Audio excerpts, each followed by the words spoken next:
పాప ప్రాణాలు కాపాడాలని చూశానని చెప్పాడు కదా. ఏ డాక్టర్ అయినా పేషెంట్ ప్రాణాలు కాపాడాలని చూస్తారు. ఆ విషయం మా పేరెంట్స్ ఎందుకు అర్థం చేసుకోవటం లేదు?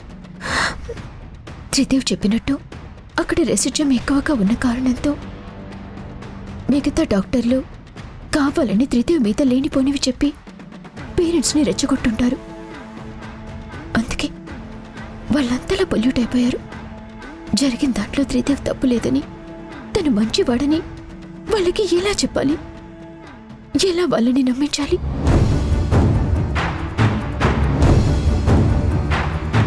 ఈ శ్రీవల్లి ఒకటి ఇచ్చేదేదో డైరెక్ట్గా ఇవ్వక సర్ప్రైజ్లని చెప్పి ఏదో థ్రిల్ ఫీల్ అయ్యేలా చేద్దామనుకుంటుంది. ఈ లోపు ఏదో జరిగి చేతికందాల్సింది కాస్త మిస్ అయిపోతుంది.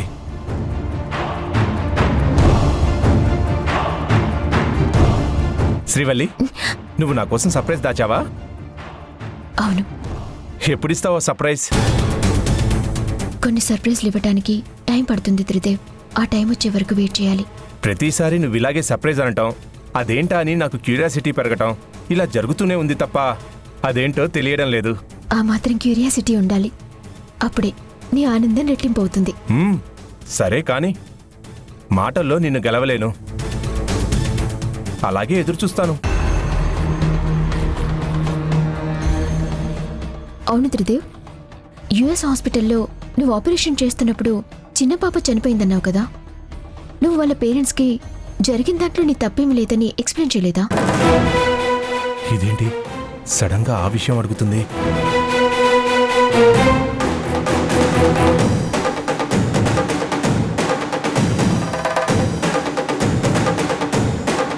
ఆ విషయం గురించి డిస్కస్ చేయటం వల్ల నువ్వు బాధపడతావనుకుంటే దాని గురించి ఏం చెప్పొద్దులే, వదిలేసి.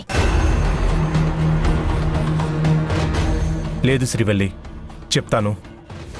నాకు ఆ ఇన్సిడెంట్ గుర్తొచ్చినప్పుడల్లా గుండె బరువెక్కిపోతుంది. ఒక పసి ప్రాణాన్ని కాపాడలేకపోయానే అని మనసంతా బాధతో నిండిపోతుంది. ఆ పేరెంట్స్ని కలిసి నేను జరిగింది చెప్పేలోపే నా మీద కోపంగా ఉన్న డాక్టర్స్ పాప డెత్ విషయం తెలుసుకొని నా గురించి నెగిటివ్గా వాళ్ళకి లేనిపోనివి చెప్పేశారు. ఆ పాపది కాంప్లికేటెడ్ సర్జరీ అని ఏ డాక్టర్ కూడా ఆపరేషన్ చేయడానికి ఒప్పుకోలేదు. కానీ ఆ చిన్నారిని చూస్తే నా గుండె తరుక్కుపోయింది.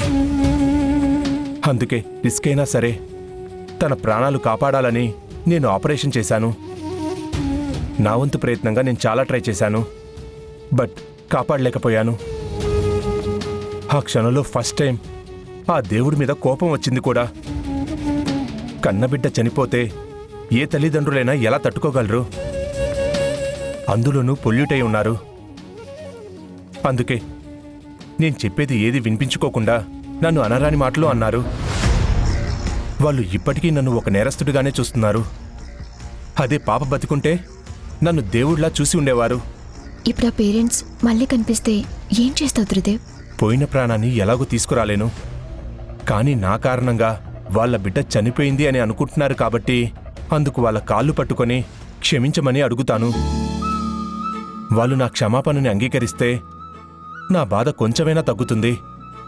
లేదంటే లైఫ్ లాంగ్ ఇలా పశ్చాత్తాపంతో కుమిలిపోతూ ఉండాల్సిందే.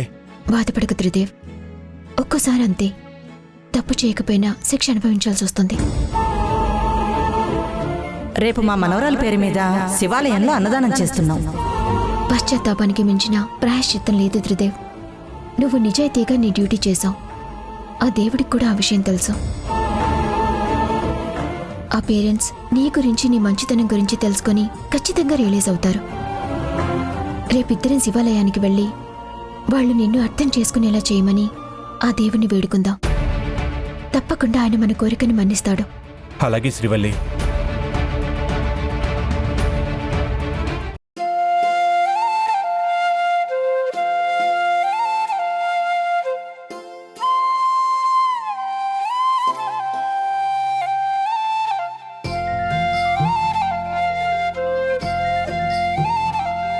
మీ పాప పేరు మీద ఎన్నో పుణ్య కార్యక్రమాలు చేస్తున్నారు.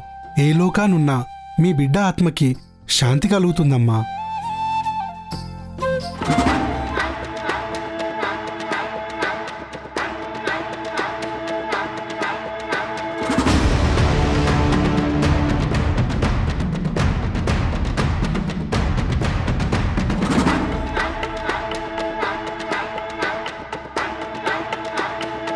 మనిద్దరి పెళ్లి గుళ్ళో జరిగింది.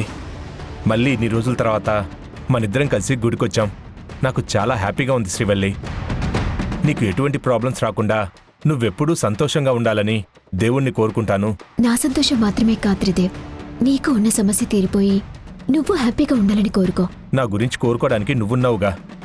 మంచి మనసుతో నా సమస్య తీరిపోవాలని నువ్వు వేడుకుంటే తప్పకుండా అది తీరిపోతుంది. అయ్యో, పూజ కావలసిన వస్తువులు కొన్ని మర్చిపోయాను. దాందే ఉంది, నేను వెళ్ళి తీసుకొస్తాను. వద్దులే త్రిదేవ్, నువ్వు దేవునికి దండం పెట్టుకుంటూ ఉండు, నేను వెళ్ళి తీసుకొస్తాను. సరే.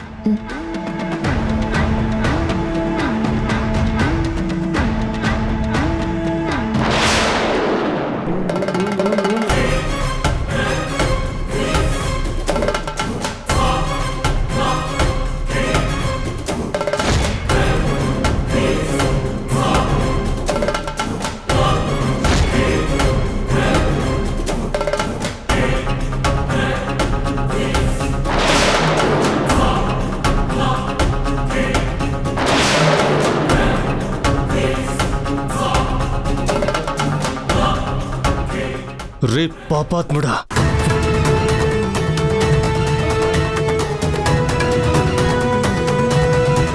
పాపాలు చేసే నీలాంటి దుర్మార్గులు పవిత్రమైన గుడిలోకి రాకూడదురా.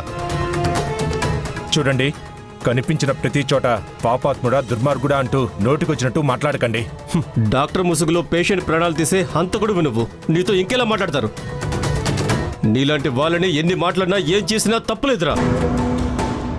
Mister Praveen, mind your tongue. సైలెంట్గా ఉంటున్నాను కదా అని రెచ్చిపోకండి.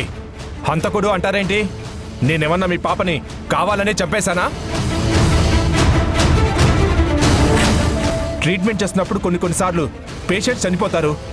దానికి డాక్టర్లు ఏం చేస్తారు? నువ్వు తాగకుండా కరెక్ట్గా నా బిడ్డకి ఆపరేషన్ చేస్తుంటే ఈరోజు తను బతికుండేదిరా. నీ గురించి తెలియక దాన్ని నీ చేతుల్లో పెట్టి అనవసరంగా పోగొట్టుకున్నాం. కొంచెమైనా పశ్చాత్తాపం లేకుండా గుళ్ళు గోపురాలు తిరుగుతున్నావా? ఆ దేవుడు నిన్ను క్షమిస్తాడనుకుంటున్నావా? సర్వనాశనం చేస్తాడు. ఆయన చేసినా చేయకపోయినా త్వరలోనే మేము అమెరికా వెళ్ళి నీ అంతు చూస్తాం. ఓ, నా అంతు చూస్తారా? అది మీ వల్ల కాదు, కానివ్వను. జరిగిందేదో జరిగిపోయిందనుకొని ఆ విషయాన్నిక మర్చిపోండి. అనవసరంగా నా గురించి ఆలోచించి మీ టైం వేస్ట్ చేసుకోకండి. ఒకవేళ నువ్వు లాయర్లను పెట్టుకుని డబ్బుతో అందరినీ మేనేజ్ చేసి తప్పించుకోవాలని చూస్తే అప్పుడు నేనే నా చేతులతో నిన్ను చంపేస్తానురా. గుడి కదా అని ఊరుకుంటుంటే ఏంటి రెచ్చిపోతున్నారు? ఏంటి, నన్ను చంపుతావా? జైల్లో పెట్టిస్తావా? మీరే కాదు, నన్ను ఎవరు ఏమీ చేయలేరు. అవును, నేను తాగుబోతునే. డ్రింక్ చేసే మీ అమ్మాయికి ఆపరేషన్ చేశాను. అయితే ఏంటి?